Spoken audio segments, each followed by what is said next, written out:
Hello, coaching staff.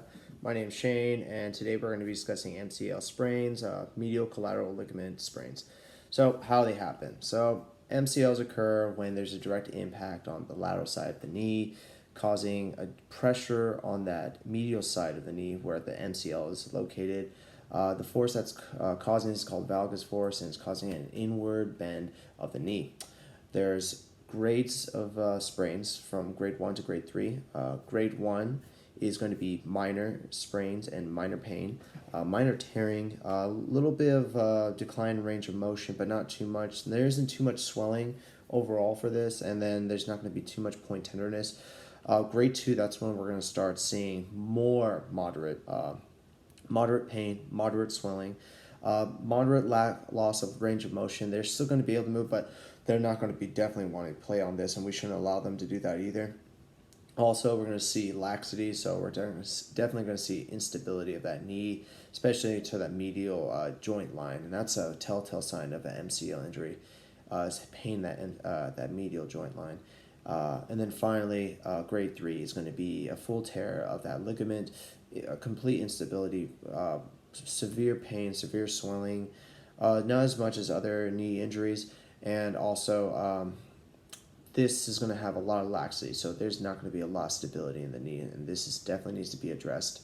By addressing it, management, the immediate management we should do is police. We're going to definitely focus on resting, icing, compressing, and elevating. That should be the main focus.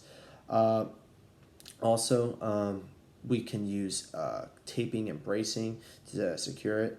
But this is definitely for braces. I would suggest for preventive measures as well as after the injury has occurred, and whatever method we choose to heal this injury, we'll carry on with some things like therapeutic modalities.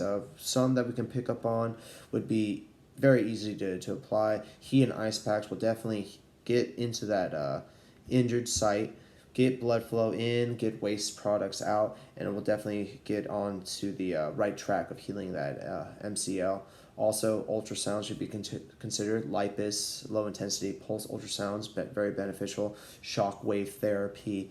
From moving forward, for more management, what we should also be doing as preventive measures is definitely the 3 keys: strength, neuromuscular control, and flexibility.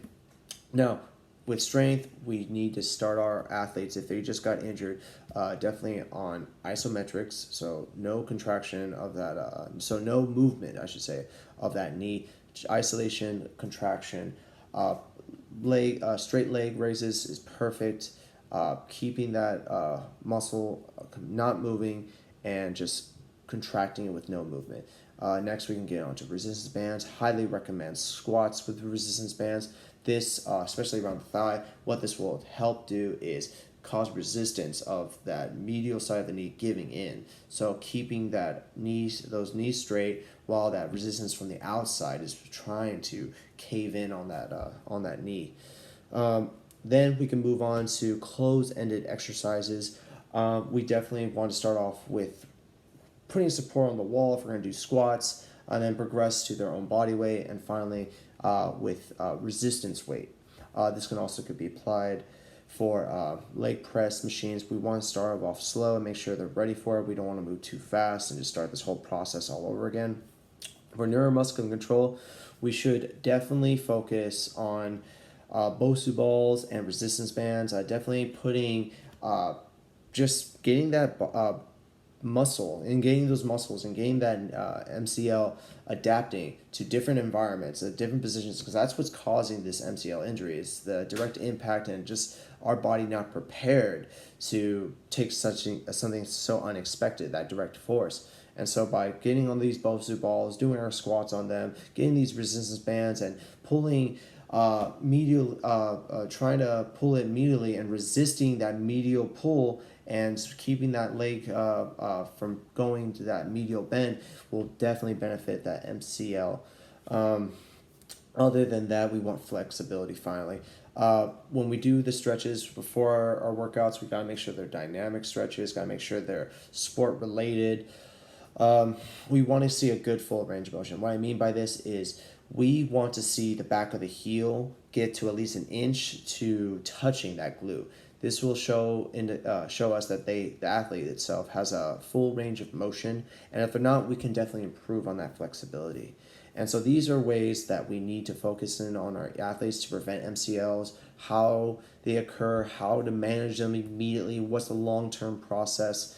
For the MCL injuries, grade ones can take up to 3 weeks, but grade ones can take up to 3 weeks, and grade threes can take even surgery, and that could take months. So we got to make sure we prevent that from happening by applying everything we learned here today and just giving that to our athletes.